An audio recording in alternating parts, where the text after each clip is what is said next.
गुरु रूप प्यारी साध संगत जी, वाहिगुरु जी का खालसा, वाहिगुरु जी की फतेह। आज हम धन धन साहेब श्री गुरु अर्जन देव जी महाराज की पावन बाणी श्री सुखमनी साहिब जी के 19वीं अष्टपदी की दूसरी पौड़ी की विचार करेंगे। आओ सीधे बाणी से जुड़ते हैं। पौड़ी इस प्रकार से है। जिस धन को 4 कुंट उठ धावै।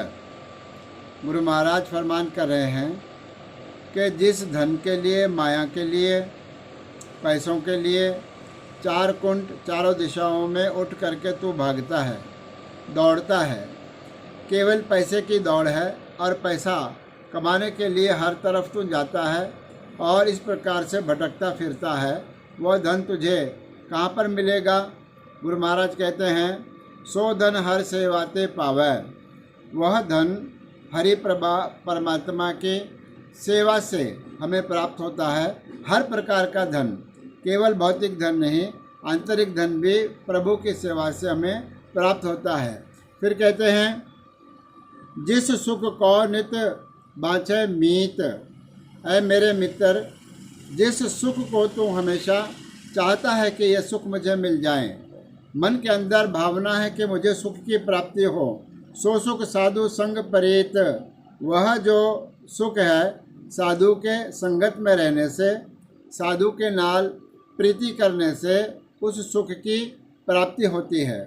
आगे कहते हैं, जिस शोभा को करे भली करनी।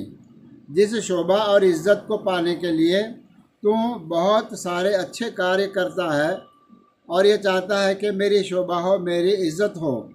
सा शोभा भज हर की शरणी। उस शोभा को प्राप्त करने के लिए हरि परमात्मा के शरण में आ जा और उसके शरण में जाने से ही तेरी जो असली शोभा है, वास्तविक शोभा है, वह तुझे प्राप्त होगी। फिर कहते हैं, अनेकों पावे रोग न जाए।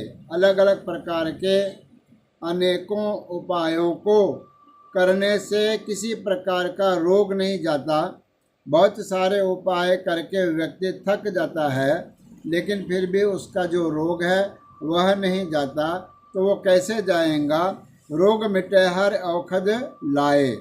हरि परमात्मा के नाम रूपी औषध से, औषध का अर्थ है औषधि, दवाई। इस प्रकार से कहते हैं कि रोग मिटे, रोग मिट जाता है हर प्रकार का, आंतरिक भी और बाहरी भी। हर औषध लाए। हरि परमात्मा के नाम का जो दवाई है वह लगाने से हर प्रकार के रोगों का नाश होता है। सर्वनिधान में हर नाम निधान। हर एक प्रकार के खजानों में हरि परमात्मा के नाम का जो खजाना है वह निधान प्रधान है। वह खजाना नाम का है।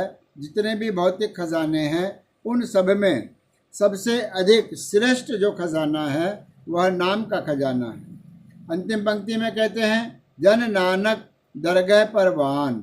ऐसा जन, ऐसा सेवक गुरु नानक देव जी महाराज के नाम की मोहर ला करके पंचम पातशाह महाराज कथन करते हैं, ऐसा जन, ऐसा सेवक दरगह परवान। उस परमात्मा की दरगाह के अंदर वह प्रवाणित हो जाता है, स्वीकार किया जाता है, स्वीकृत हो जाता है। ऐसी प्यारी विचार दूसरी पौड़ी में गुरु महाराज ने हमें दर्शाई है। तीसरी पौड़ी में गुरु महाराज क्या वर्णन करते हैं, इसका विचार हम परसों करेंगे।